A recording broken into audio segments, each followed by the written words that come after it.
it's come to my attention through various readings and postings and this and that and the other that there is a whole gamut of younger people that don't have any real friends.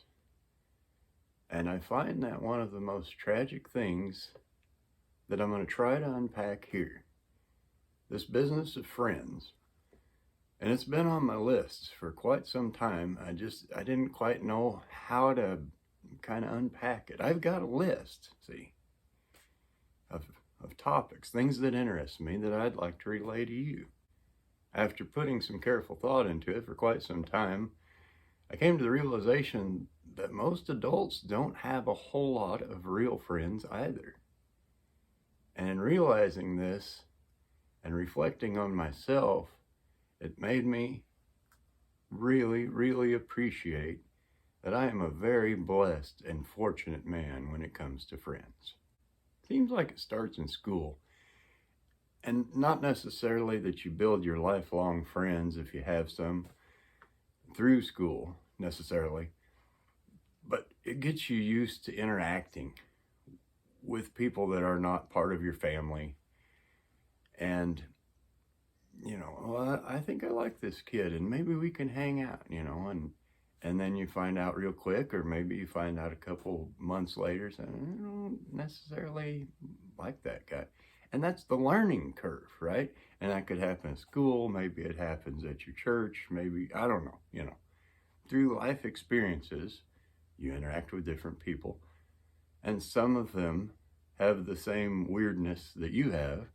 Oh, we're friends, and that's all really that friends are in a certain way, is people that share your weirdo idiosyncrasies, and you share it with them, and you have this common thing, and then you become friends, and over time you become better and better friends. Another thing that struck me as odd is that in the course of K through 12 schooling, as it is in America, there were a few guys here and there that popped up that we were solid friends, man. We were buddies for maybe a year.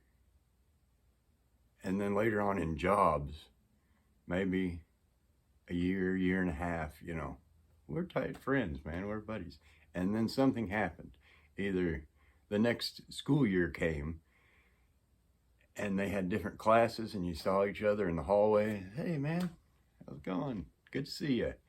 But you just kind of, for whatever reason, they got new friends and you got new friends. And by that kind of friends, I mean people that you associated with, people that you hung out with. And then you just kind of weren't friends anymore. It's a really peculiar thing. And same thing with jobs. Maybe somebody switched jobs. And maybe yes and maybe no, that you kind of hung out or you kind of talked on the phone a little bit, and that got bigger and bigger spaces in between, and then you just didn't hear from those people anymore. But I can guarantee you there's 2 or 3 guys over the course of my personal history that if they moved into the nearby neighborhood or somehow we were able to reconnect, we could strike up right where we left off, and it'd be great. And I miss those guys, and I wonder what the heck happened to them. And maybe they do me too. What happened to that guy? Isn't that peculiar? Man, we hung out, we were tight for all this time while we had X job or were in X class in school, and then we just didn't. It's just kind of one of those peculiar things. I don't know, time and life has a way of just, kind of like a river. Just, there's little bends and crooks and crannies and waterfalls and all this. What I can assure you of is this. At some point in your life, you're going to need at least one really good friend. Have you a good crisis in your life? And you will.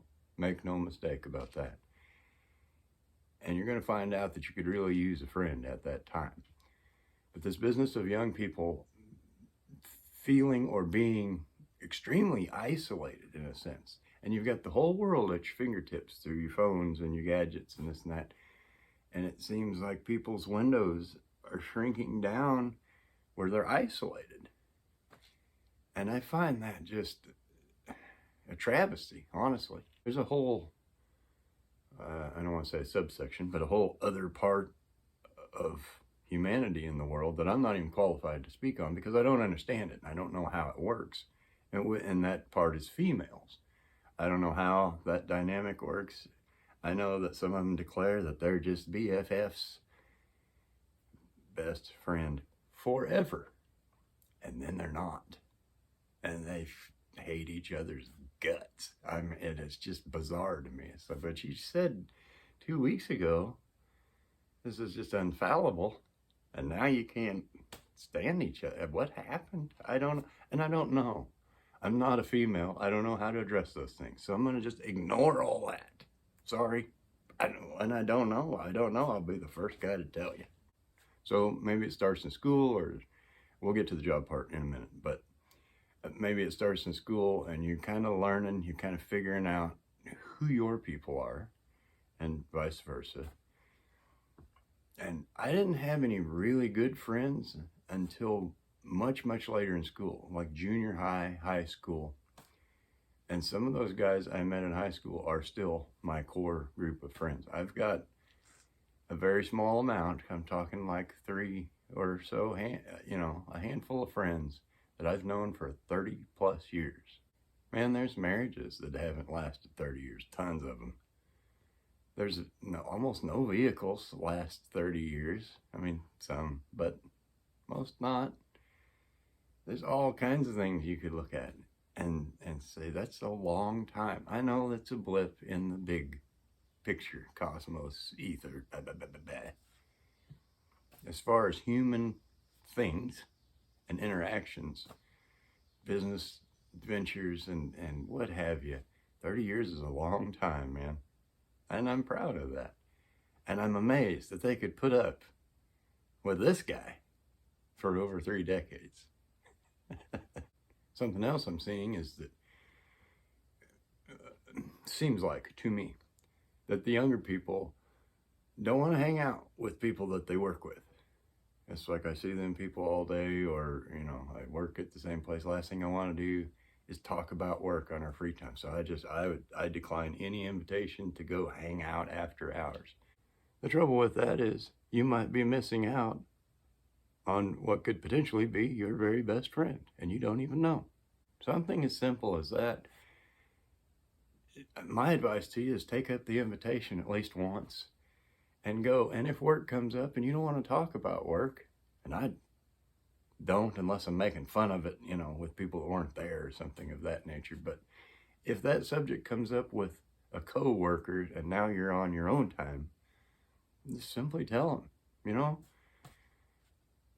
we live it all day. I just soon not talk about work, and just set that as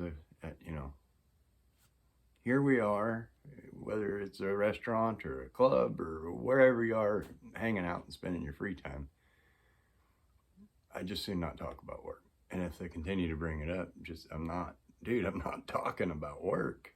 This is not going to happen. We got all the other things in the whole world to talk about. We don't have to talk about that place. We're on our time now, not theirs.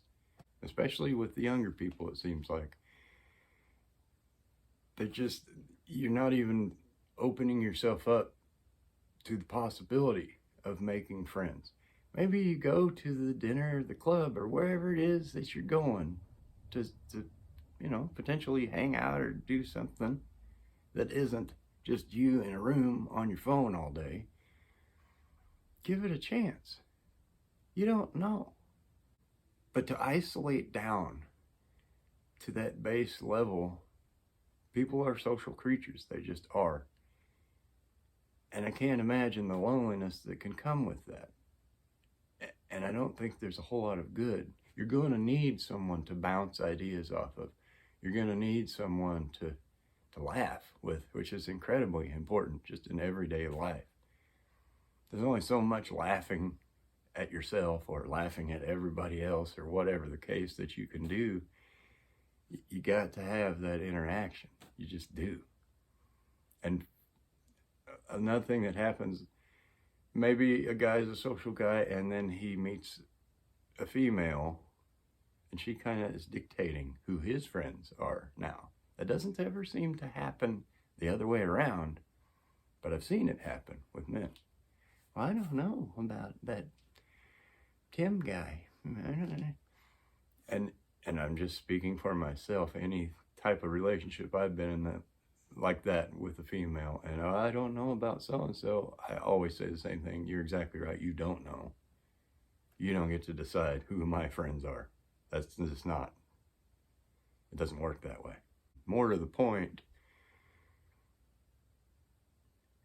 oftentimes men and women become, kind of, that's the friend now. And same thing with, with married couples. That's your friend. And I'm not saying there's anything wrong with that. You still need an outside batch of friends. Another odd dynamic with men is this, seems to be like this, gotta, flipping them crap, And that's fine. And it can be fun or funny for one of you generally.